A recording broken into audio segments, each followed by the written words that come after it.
Good morning. দিগন্ত বলছি আপনাদের সাথে নতুন একটা ভিডিওতে। সো আজকে খুব সুন্দর একটি সকাল এবং সূর্য মাত্র উঠছে। আপনারা দেখতে পাচ্ছেন রাস্তাঘাট সব ফাঁকা এবং আশেপাশে তেমন একটা গাড়ি বহরও নেই। যেগুলো দেখতে পাচ্ছেন সব পার্কিং করা। সো আজকে থাম্বনেল থেকে বুঝতেই পারছেন যে আজকে যে বিষয়টা নিয়ে আপনাদের সাথে কথা বলতে যাচ্ছি সেটা হচ্ছে আপনি ভিএফএস গ্লোবালে যখন ভিসা অ্যাপ্লিকেশনের পর ডকুমেন্টসগুলো জমা দিতে যাবেন তখন হচ্ছে কী সার্ভিস নেবেন বা ভিএফএস গ্লোবালের টোটাল খরচটা কত সে বিষয়টা আপনাদের সাথে আলোচনা করব। সো বেসিকলি যে বিষয়টা হয় যে আপনি যখন ভিএফএস গ্লোবালে অ্যাপ্লিকেশন করতে যাবেন তখন তারা মূলত আপনার যে ডকুমেন্টসগুলো থাকে সেগুলো হচ্ছে আপনাকে অ্যাসিস্ট করে যে কীভাবে আপনি আপলোড করবেন বা এইসব বিষয়ে। সো এই ক্ষেত্রে আমি বলবো যে আপনি তাদের যাবতীয় যত প্যাকেজ আছে সবগুলো কেনার কোনো দরকার নেই, বিকজ ওয়েস্ট অফ মানি আপনি বলতে পারেন। কারণ হচ্ছে ওরা যেটা করবে যে আপনাকে মূলত দুটো সার্ভিসই দিয়ে থাকে ওরা, আপনার ডকুমেন্টসগুলো স্ক্যানিং এবং ডকুমেন্টগুলো আপলোড করা। তো এটা হচ্ছে মেইন যে কাজটা সেটা আপনার হচ্ছে হয়ে যায়। এবং যেহেতু আপনার ইমেল থাকবে সো সেক্ষেত্রে আপনি ইমেলে সব কিছু পেয়ে যাবেন। এখন আপনি যখন অ্যাপয়েন্টমেন্ট নিতে যাবেন ওদের সাইটে গেলে দেখবেন অ্যাটলিস্ট অ্যারাউন্ড 14 সার্ভিসেস ওরা হচ্ছে আপনাকে দিবে। 14টা সার্ভিস আপনি যে কোনো একটা চুজ করতে পারবেন। এখন আপনি কোনটা করবেন সেটা টোটালি এখন আপনার উপর। বিষয় হচ্ছে আমাকে যদি জিজ্ঞেস করেন যে ভিএফএস গ্লোবালে গেলে আসলে কোন কোন প্যাকেজটা নেওয়া উচিত, আমি জাস্ট আপনাকে বলবো ডকুমেন্ট স্ক্যানিংটা আর ডকুমেন্টস আপলোড এই দুটো নিন। কারণ এর চেয়ে বাইরে বাকি কোনো কিছুই দরকার হয় না। ইভেন আপলোডও চাইলে আপনি নিজেই করতে পারবেন যদি ওই পরিমাণ আত্মবিশ্বাসী না হন বা আপনার মনে হয় যে না আমার মিস্টেক হয়ে যেতে পারে। তো সেই ক্ষেত্রে আপনি স্ক্যানিং আর আপলোডটা নিতে পারেন, বিকজ ওরা যে স্ক্যানটা করে সেটা আপনার প্রপার সাইজে হবে। সো এই ক্ষেত্রে কোনো রকম ঝামেলা থাকবে না। সো ডকুমেন্ট স্ক্যানিং যে সার্ভিসটা ওরা এটার জন্য নিচ্ছে 1400 টাকা এবং ডকুমেন্ট যে আপলোড সার্ভিসটা এটার জন্য নিচ্ছে 1400 টাকা। সো ইন টোটাল আপনার যে পেমেন্টটা পড়ছে 2800 টাকা।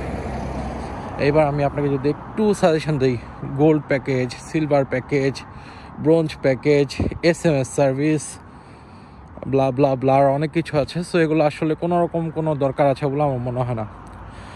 এগুলো দরকার নেই এই জন্যই বলছি, বিকজ ওগুলো দিয়ে আসলে আপনার কিছু হবে না। আপনি গোল্ড প্যাকেজ নেবেন, আপনাকে নিয়ে যাবে লাউঞ্জে বসাবে, আপনাকে খাওয়াবে, ওদের একজন এসে আপনার কাছ থেকে ডকুমেন্টগুলো নিয়ে যাবে, স্ক্যানিং করে আপনাকে ফেরত দিয়ে যাবে, এটা করবে।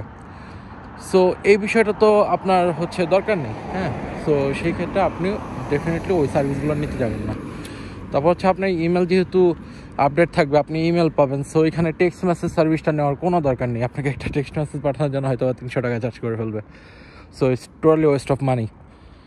আপনি যেটা করতে পারেন, আপনি সিম্পলি ডেফিনেটলি আপনার তো ডকুমেন্ট স্ক্যানিংটা এবং আমি যেটা বললাম আপলোডটা এই দুটো নিতে পারেন। এবং বাদ বাকি কাজ যা থাকবে সেগুলো খুবই সহজ। আপনাকে জাস্ট ওখানে যেতে হবে, গিয়ে তারপর হচ্ছে সুন্দর মতো বসবেন। যে সকল আপনার সিরিয়ালটা যখন আসবে ডকুমেন্টসগুলো দিবেন, তারপর হচ্ছে আপনাকে বায়োমেট্রিক্সের জন্য ডাকবে, আপনি জাস্ট সুন্দর করে বায়োমেট্রিক্সটা দিয়ে চলে আসবেন। এর চাইতে বেশি আপনার কোনো কিছু করার কোনো দরকারই নেই।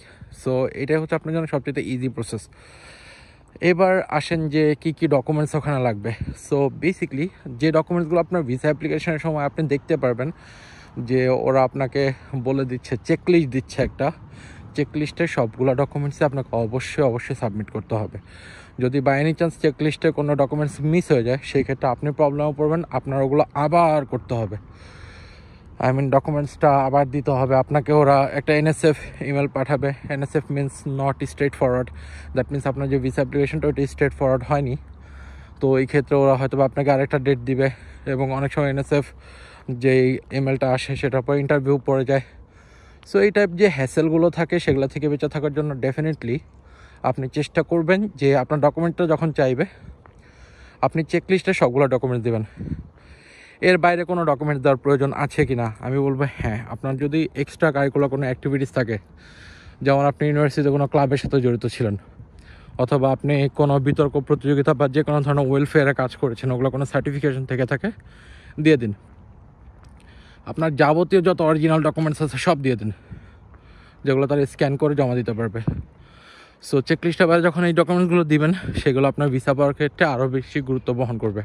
আপনার যদি দেখা যাচ্ছে যে কাজের মাঝখানে কখনো এমন হয়, স্টাডির মাঝখানে যদি গ্যাপ পড়ে যায়, যে আপনি অনার্স কমপ্লিট করেছেন, দেখা যাচ্ছে 3 বছর আগে আপনি হয়তো মাস্টার্স অ্যাপ্লিকেশন করলেন 3 বছর পরে, তো আপনি স্টাডি গ্যাপটা তাদের সাথে ব্যাখ্যা করতে হবে। সো স্টাডি গ্যাপটার জন্য আপনার যদি কোনো জব এক্সপিরিয়েন্স থাকে, তো সেই ক্ষেত্রে যেটা করতে পারবেন যে আপনার জব এক্সপিরিয়েন্সের যে লেটারটা আছে সেটা ওখানে দিয়ে দিতে পারবেন।